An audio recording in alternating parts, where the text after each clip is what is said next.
നമസ്കാരം, എല്ലാവർക്കും എൻ്റെ യൂട്യൂബ് ചാനലിലേക്ക് സ്വാഗതം. നമ്മളിന്ന് പരിചയപ്പെടാൻ പോകുന്ന പോക്കോ F3 GT 5G. ഇത് ഫ്ലിപ്കാർട്ടിൽ നിന്നും അവൈലബിൾ ആണ്. നമുക്കിവിടെ ഉള്ള variant 8GB RAM 120GB storage ആണ്. അടുത്തത് നമ്മളതിൻ്റെ അൺബോക്സിങ്ങിലോട്ട് പോവുകയാണ്. ഇതിൻ്റെ ചിപ്സെറ്റ് ഡയമൻസിറ്റി 1200 5G പ്രൊസസ്സറാണ്, ഫ്ലാഗ്ഷിപ്പ് പ്രൊസസ്സറാണ്. പിന്നെ ഇതിനൊപ്പം വരുന്നത് full HD plus smart AMOLED 6.67 inch 120 Hz ആണ്. പിന്നെ ഇതിന് HDR10+ സപ്പോർട്ടും ഉണ്ട്. പിന്നെ ഇതിന് ഡ്യുവൽ സ്റ്റീരിയോ സ്പീക്കേഴ്സ് വിത്ത് ഡോൾബി അറ്റ്മോസ് സപ്പോർട്ട് ഉണ്ട്. പിന്നെ അതേപോലെ തന്നെ 67 what sonic charge 3.0. Battery capacity വരുന്നത് 5065 mAh ആണ്. അത് അത്യാവശ്യം വലിയൊരു ബാറ്ററിയാണ്. അടുത്തതായിട്ട് നമുക്കതിൻ്റെ അൺബോക്സിങ്ങിലോട്ട് പോകാം.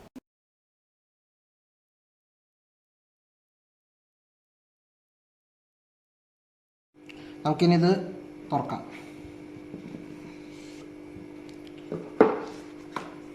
ഈ കേസിൽ സിം ടൂൾ കിറ്റ് ഉണ്ട്. അത് കൂടാണ്ട് ഇതിൻ്റെ ഒരു സ്റ്റാർട്ട് ഗൈഡ് ഉണ്ട്. പിന്നെ അതേപോലെ തന്നെ ഒരു 3.5mm ടു ടൈപ്പ് സി കണക്ടറാണ്. അപ്പോൾ അതിൻ്റെ അർത്ഥം ഇതിൽ 3.5mm ജാക്ക് ഇല്ല എന്നുള്ളതാണ്. പിന്നെ ഇതിൽ വരുന്നത് TPU കേസാണ്. അത്യാവശ്യം നല്ലൊരു ക്വാളിറ്റി TPU കേസ് തന്നെ ഉണ്ട്. ഇതിൻ്റെ ഒപ്പം നമുക്ക് ഇതായിട്ട് ഉപയോഗിക്കാം. പിന്നെ അടുത്ത നമ്മൾ ഇതാണ് ഫോൺ. അത്യാവശ്യം നല്ല പാക്കേജിലാണ് വരുന്നത്. പിന്നെ നമുക്ക് ഇതിൻ്റെ ബാക്കി കമ്പോണൻസും കൂടി നോക്കാം. 67 വാട്ട് ഫാസ്റ്റ് ചാർജർ വരുന്നുണ്ട്. അതേപോലെ തന്നെ ഇതിൻ്റെ USB കേബിൾ അത്യാവശ്യം നല്ലൊരു കേബിൾ തന്നെയാണ്. ഇതിൻ്റെ ഡിസൈൻ അടിപൊളിയാണ്. ഇതിന് L ഷേപ്പ് കണക്ടറാണ് വരുന്നത്. ഇതിൻ്റെ ഒരു മെച്ചം എന്താണെന്ന് വെച്ച് കഴിഞ്ഞാൽ നമുക്കിപ്പോൾ ഗെയിം കളിക്കുമ്പോഴും ആ ഒരു L ഷേപ്പ് കണക്ടർ ആയതുകൊണ്ട് ഗെയിം കളിക്കുമ്പോൾ നമുക്കത് ചാർജ് ചെയ്തിട്ട് കളിക്കാൻ പറ്റും. അതിൻ്റെ ഒപ്പം തന്നെ ഒരു ബുഷും ഉണ്ട്. അടുത്തതായി നമുക്കിതിൻ്റെ ഫോൺ നമുക്ക് അൺറാപ്പ് ചെയ്യാം.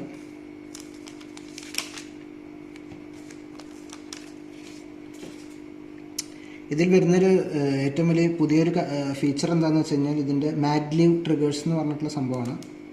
ഇത് ഗെയിമിങ്ങിന് വേണ്ടിയിട്ടുള്ളതാണ്. ഇത് പോക്കോ ഒരു ഗെയിമിംഗ് ഫോണിൽ ഇറക്കിയതാണ്. പിന്നെ ഇനി ഇതിൻ്റെ റൈറ്റ് സൈഡിൽ നിങ്ങൾക്ക് അതേപോലെ തന്നെ പവർ ബട്ടൺ കാണാം. അതേപോലെ വോളിയം റോക്കേഴ്സ് അതിൻ്റെ ലെഫ്റ്റ് സൈഡിലാണ് കൊടുത്തേക്കുന്നത്. പിന്നെ ഇതിൻ്റെ ഏറ്റവും വലിയൊരു ഗുണം എന്താണെന്ന് വെച്ച് കഴിഞ്ഞാൽ ഇതിൻ്റെ ബോഡി മെറ്റാലിക്കാണ്. നല്ലൊരു ബിൽഡ് ക്വാളിറ്റിയാണ്. നല്ല പ്രീമിയം ഫീലാണ്, ഇൻഹാൻഡ് ഫീലാണ്. പിന്നെ അതേപോലെ തന്നെ നിങ്ങൾക്ക് ഇവിടെ ഒരു RGB ലൈറ്റിങ്ങൊക്കെ ഉണ്ട് ക്യാമറയുടെ ബാക്കിൽ. 64MB ക്യാമറയാണ് വരുന്നത്. ഫ്രണ്ട് 16MB ക്യാമറയാണ്.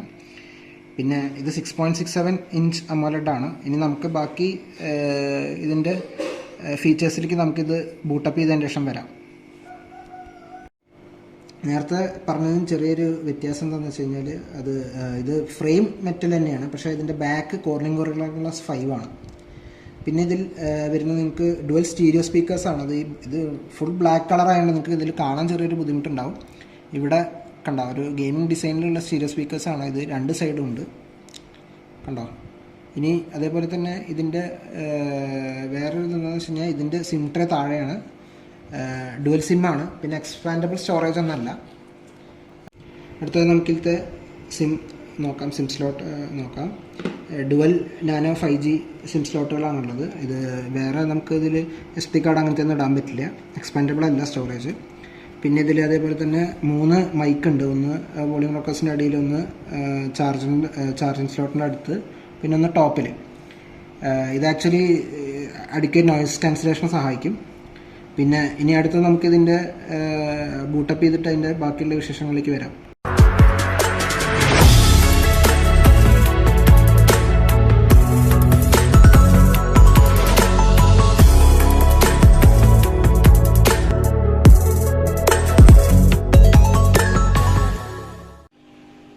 ആദ്യം നമുക്ക് ഇതിൻ്റെ ഡിസ്പ്ലേയിലേക്ക് വരാം. ഇത് 6.67 inch full HD plus smart AMOLED display ആണ്. ഈ അമോലെഡ് ഫോണുകളുടെ ഒരു ഫീച്ചറാണ് ഈ ഓൾവേസ് ഓൺ ഡിസ്പ്ലേ. ഈ ഫോൺ നമുക്ക് വരുമ്പോൾ ഡിഫോൾട്ടായിട്ട് ഇതിൻ്റെ ഓൾവേസ് ഓൺ ഡിസ്പ്ലേ ഇടയ്ക്ക് കുറച്ച് കഴിഞ്ഞാൽ അത് ഓഫ് ആവും, ബാറ്ററി കൺസംഷൻ കുറയ്ക്കാൻ. പക്ഷേ ഇത് നമ്മൾ അതിൽ ഓൾവേസ് ഓൺ എന്നുള്ള ഫീച്ചർ ഓൺ ചെയ്തിട്ടുണ്ട്. അപ്പോൾ നമുക്കിത് എപ്പോഴും ഓണായിട്ട് തന്നെ കിടക്കും. പിന്നെ ഇതിൻ്റെ ഒരു വേറെ പ്രത്യേകത എന്താണെന്ന് വെച്ച് കഴിഞ്ഞാൽ സാധാരണ ഈ അമോലെഡ് ഫോണുകൾ ഇൻ ഡിസ്പ്ലേ ഫിംഗർ പ്രിൻ്റ് ആയിട്ടാണ് വരിക. പക്ഷേ ഇത് സൈഡ് മൗണ്ടഡ് ഫിംഗർ പ്രിൻ്റ് ആണ്. ഫിംഗർ പ്രിൻ്റ് അത്യാവശ്യം നല്ല റെസ്പോൺസീവാണ്. പിന്നെ ഇതിൻ്റെ വേറൊരു ഫീച്ചർ എന്താണെന്ന് വെച്ച് കഴിഞ്ഞാൽ ഇതിൻ്റെ ബ്രൈറ്റ്നസ് 500 നിറ്റ്സ് ആണ്. HDR പീക്ക് ബ്രൈറ്റ്നസ് 1300 നിറ്റ്സ് ആണ്. അപ്പോൾ നമ്മളിപ്പോൾ ഇതിൽ തന്നെ നിങ്ങൾക്ക് കാണാം. ഇത്രയും ബ്രൈറ്റ്നസ് ഉള്ളതുകൊണ്ട് തന്നെ ഇതിന് ഡയറക്റ്റ് ലൈറ്റ് സൺലൈറ്റ് വിസിബിലിറ്റി അത്യാവശ്യം നന്നായിട്ട് കാണാം. പിന്നെ ഇതിൽ ഗൂഗിൾ ക്രോമൊക്കെ എടുത്തു കഴിഞ്ഞാൽ അത്യാവശ്യം പുറത്തുനിന്ന് തന്നെ നമുക്ക് ഇത്രയും ക്ലിയർ ആയിട്ട് കാണാം. ഇതിൻ്റെ അടുത്ത് നല്ലൊരു ഫീച്ചർ എന്താണെന്ന് വെച്ച് കഴിഞ്ഞാൽ ഇതിന് HDR 10-bit പാനലാണ്. അതുകൂടാണ്ട് ഇതിന് HDR സപ്പോർട്ട് യൂട്യൂബിലുണ്ട്. അല്ലാണ്ട് തന്നെ നമുക്ക് ഡൗൺലോഡ് ചെയ്തിട്ട് HDR 10 ഹോളിവുഡ് മൂവീസൊക്കെ കാണാം. അതിനൊക്കെ അപാര പെർഫോമൻസ് തന്നെയാണ്, ഒന്നും പറയാനില്ല. അപ്പോൾ ഞാനൊരു യൂട്യൂബിലത്തെ ഒരു സാമ്പിൾ കാണിക്കാം.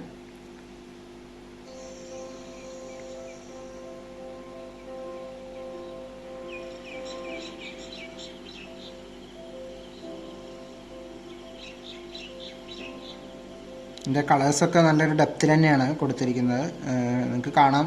അതേപോലെ തന്നെ ഓരോ കളർ എടുത്ത് കാണിക്കും. അത് ക്യാമറയിൽ എത്രത്തോളം കിട്ടുമെന്ന് അറിയില്ല. പിന്നെ ബാക്കി ഇതിൻ്റെ ഒരു ഏറ്റവും വലിയൊരു ഇതെന്ന് വെച്ച് കഴിഞ്ഞാൽ അമോലഡ് ആയതുകൊണ്ട് തന്നെ ബ്ലാക്കിൻ്റെ ഡെപ്തും അത്യാവശ്യം നന്നായിട്ടുണ്ട്. അത് കൂടാണ്ട് ബ്രൈറ്റ്നസ്സാണ് ഏറ്റവും ഇമ്പോർട്ടൻറ്റ്. HDR വരുമ്പോൾ 1300 പീക്ക് ബ്രൈറ്റ്നസ് ഉള്ളതുകൊണ്ടാണ് ശരിക്കും നിങ്ങൾക്ക് എല്ലാ ഡീറ്റെയിൽസും ക്ലിയർ ആയിട്ട് കാണാൻ പറ്റുന്നത്. അടുത്തതായിട്ട് നമ്മളിതിൻ്റെ സൗണ്ട് ക്വാളിറ്റിയിൽ വരാം. ഇതിന് ഡോൾബി അറ്റ്മോസ് സപ്പോർട്ട് ഉണ്ട്. അതേപോലെ തന്നെ ഡുവൽ സ്റ്റീരിയോ സപ്പോർട്ട് ഉണ്ട്. ഇതൊക്കെ ശരിക്കും ഡുവൽ സ്റ്റീരിയോ ഒക്കെ അത്യാവശ്യം നല്ലൊരു മികച്ചൊരു ഓഡിയോ എക്സ്പീരിയൻസ് നിങ്ങൾക്ക് കാഴ്ചവെക്കും. പിന്നെ ഇതിൻ്റെ നമുക്ക് സൗണ്ട് ക്വാളിറ്റി വേണമെങ്കിൽ ഒന്ന് ടെസ്റ്റ് ചെയ്യാം.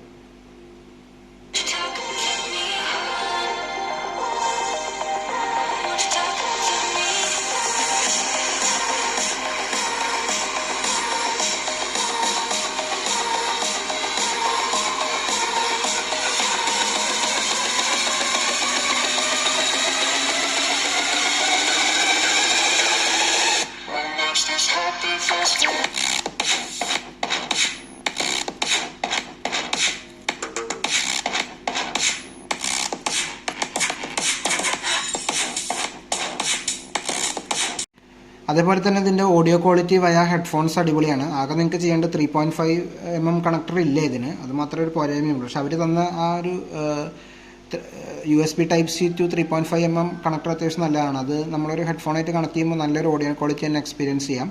അടുത്തത് നമ്മൾ ഗെയിമിംഗ് ടെസ്റ്റിലോട്ട് പോകുന്നു. ഫസ്റ്റ് നമുക്ക് പബ്ജിയിലോട്ട് പോകാം. പബ്ജിയിൽ നമുക്ക് ഇതിൽ നല്ല സെറ്റിങ്സ് തന്നെ ഇടാൻ പറ്റും. HDR അൾട്ര, ഇതേ പ്രൊസസ്സർ ഉള്ള റിയൽമി X7 Maxന് സ്മൂത്ത് 90 FPS വരെ വന്നു. ഇതിനും ആ അപ്ഡേറ്റ് വരുമെന്ന് പ്രതീക്ഷിക്കുന്നു. ഇതിന് നമുക്കിപ്പോൾ സ്മൂത്ത് എക്സ്ട്രീം ഇടാം. അതേപോലെ തന്നെ HDR അൾട്ര ഇടാം. HDR അൾട്ര അത്യാവശ്യം നല്ല ഗ്രാഫിക്സ് മികവാണ്. ഇപ്പോൾ ഇതിൻ്റെ ഗെയിം പ്ലേയിലോട്ട് പോകാം. ഇതിന് ബാക്ക് ലീവ് ട്രിഗേഴ്സ് നിങ്ങളെ സഹായിക്കും. ഇത് ഓൺ ചെയ്യുമ്പോൾ തന്നെ കസ്റ്റമൈസബിൾ ആണ്. സൗണ്ടൊക്കെ നമുക്ക് കസ്റ്റമൈസ് ചെയ്യാം. പിന്നെ ഇത് സെറ്റ് ചെയ്യണം. പിന്നെ ഇതിൽ തന്നെ എയിം ചെയ്യാൻ ഈ ലെഫ്റ്റ് സൈഡിലുള്ള ഇതും ഷൂട്ട് ചെയ്യാൻ റൈറ്റ് സൈഡിലുള്ള മാഗ്നറ്റോവേഴ്സ് ഉപയോഗിക്കാം. അത് നല്ലൊരു എക്സ്പീരിയൻസ് ആണത്. അത്യാവശ്യം നന്നായിട്ട് വർക്ക് ചെയ്യുന്നുണ്ട് പബ്ജി ഇതിൽ.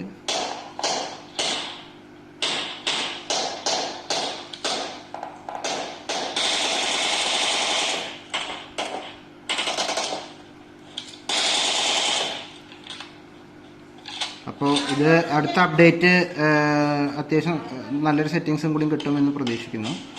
ഇതിന് നന്നായിട്ട് വർക്ക് ചെയ്യുന്നുണ്ട്. നമുക്കത് സെറ്റ് ചെയ്യണം മാഗ്ലി ട്രിഗേഴ്സ്. അത് മികച്ചൊരു എക്സ്പീരിയൻസ് ആണ്. പിന്നെ ഇതിൻ്റെ ചിപ്സെറ്റും ഒക്കെ നന്നായി സഹായിക്കുന്നുണ്ട് നല്ല സ്മൂത്തർ ഗെയിം പ്ലേക്ക്. അടുത്തതായി ഇതിൻ്റെ കണക്ടിവിറ്റി ഫീച്ചേഴ്സിലോട്ട് പോകാം. ഇതിൽ ഏറ്റവും ഇമ്പോർട്ടൻ്റ് ആയിട്ടുള്ള കാര്യം എന്താണെന്ന് വെച്ച് കഴിഞ്ഞാൽ 4G അഗ്രിഗേഷനും 5G അഗ്രിഗേഷനും ഉണ്ട്. അപ്പോൾ ഇതിൽ ഡുവൽ ബാൻഡ് 5G സപ്പോർട്ടാണ്.